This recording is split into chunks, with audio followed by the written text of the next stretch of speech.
En este video tutorial vamos a ver cómo se realizan las tareas en Moodle 2.3. Veremos qué son las tareas como recurso de Moodle, algunos tipos de tareas y las fases de trabajo con las que trabajamos. En este video tutorial nos quedaremos en el primer punto, el diseño de la tarea, qué, cuándo, cómo y para qué se realiza. En otros veremos el desarrollo, la monitorización de la entrega, la evaluación y el feedback. ¿Qué son las tareas? La tarea es el recurso más versátil para obtener un trabajo, actividad, práctica, ensayo, archivo, documentación, problema, reflexión, etc., que sea susceptible de ser evaluado por el profesor. Es el resultado de un proceso de aprendizaje. La tarea se concreta en un producto observable, evaluable. Como veis, tiene el propio icono de una manita entregando una documentación que característicamente representa las tareas.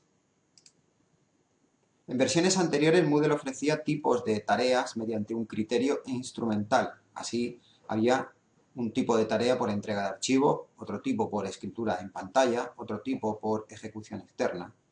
O sea, en una clase convencional se llamarían tareas no en línea. La clasificación instrumental de tareas esta es muy simple y muy rígida. La realidad didáctica es más versátil. Por poner ejemplos, podemos tener tareas individuales, grupales, con límite de tiempo, entrega un fichero sin límite de tiempo, evaluable mediante una matriz de observación como rúbricas, en fin, voluntaria, en pequeños grupos, como una contestación corta después de un trabajo en clase. Así pues, en versiones anteriores de Moodle tenían formularios de parámetros diferentes. En esta versión, en Moodle 2.3, tienen la misma hoja de diseño. Vamos a ver esa hoja, puedes trabajar con tu hoja de prácticas y observa que tendrás que activar la edición para poder ver el menú de añadir una actividad o un recurso. Veamos cómo la tarea tiene el mismo icono, una mano entregándose. En cuanto la seleccionemos aparecerá una descripción que repite lo que yo estoy señalando. Al agregar dicha tarea nos sale la hoja de documentación para describir y marcar los parámetros que determinarán el tipo de tarea que vamos a realizar. En el nombre de la tarea pondremos así la actividad. La descripción, como siempre, es un campo que podrá ser susceptible de incluir todo. Como ven, en el campo de descripción se pueden incluir todo tipo de diseños, tablas, imágenes. Es el lugar donde va a ir la explicación de qué queremos que se realice. En este caso, en función de una imagen, se pide el análisis de un espacio escénico, el volumen, ángulos muertos, orientación, y se piden dos archivos de entrega, uno con dicho análisis y otro con el grafo del espacio escénico de la trama. Como siempre, se puede mostrar la descripción enlazando la casilla selectora de muestra la descripción en la página del curso. Comunes a las tareas y las actividades son los parámetros de tiempo, cuándo, desde qué fecha hasta qué fecha se pueden realizar las tareas. Algunos parámetros de interés, por irlos comentando, están el rechazar o permitir la entrega fuera de plazo. Por defecto está en no, no se impiden las entregas fuera de plazo. Requerir aceptación del usuario es un botón añadido, de modo que el estudiante cuando lo pulsa es cuando acepta el envío. De esta manera el estudiante puede en el aula virtual tener borradores de su trabajo. También complica el asunto porque al estudiante subir el archivo cree que ya lo tiene subido y sin embargo no lo tiene subido pero no visible para el profesor. Entonces, por eso por defecto está como no. Envíos de avisos de entregas a los que califican también por defecto está en sí. También notifica, si lo deseamos, las entregas fuera de plazo.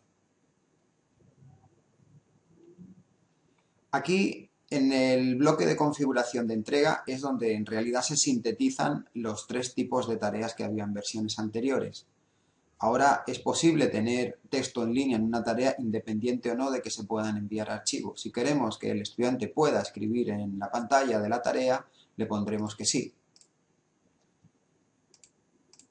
Si queremos que entregue varios archivos, pues le diremos que sí.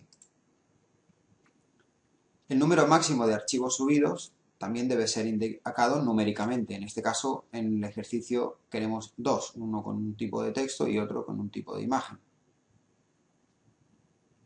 El tamaño máximo de la entrega, en cuanto habilitamos el archivo, viene desplegable y el profesor puede decidir con qué tamaño, por ejemplo, 1 mega es suficiente. Comentarios de la entrega es un tipo de feedback que permitirá al profesor realizar algún comentario. Por defecto podemos poner que sí. Igualmente, activar o no la retroalimentación del profesor y archivos con la retroalimentación es interesante para realizar evaluaciones del proceso, es decir, los trabajos se van depurando y van mejorando. Las calificaciones también son características de todas las actividades del Moodle.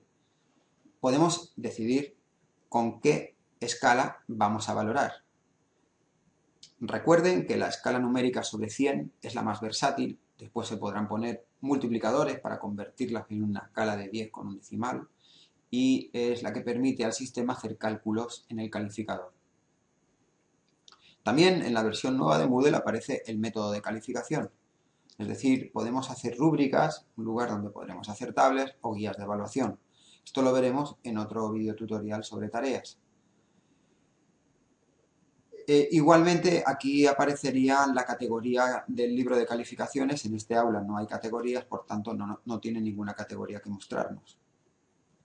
También señalábamos el interés que tiene realizar tareas de modo individual o de modo grupal. Entonces, los ajustes comunes respecto a la grupalidad están aquí. Grupos separados, grupos visibles o no hay grupos. En este caso es una tarea individual y no habría grupos. También es una innovación en esta versión de Moodle el restringir la disponibilidad.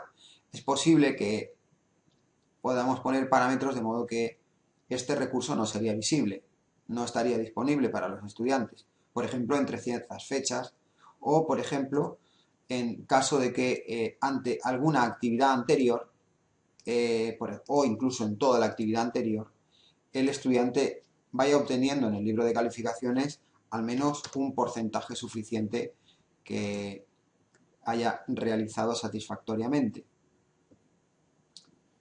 Bien, una vez guardemos los cambios y regresemos al curso, o guardemos los cambios y mostremos la actividad, veríamos la hoja de diseño que el estudiante verá para poder realizar sus tareas. Como ven, hasta aquí hemos hablado de cómo diseñamos la tarea. Faltaría ver cómo el profesor monitoriza, desarrolla y evalúa y mantiene un feedback de la tarea. Lo haremos en un vídeo que acompaña a este. Muchas gracias.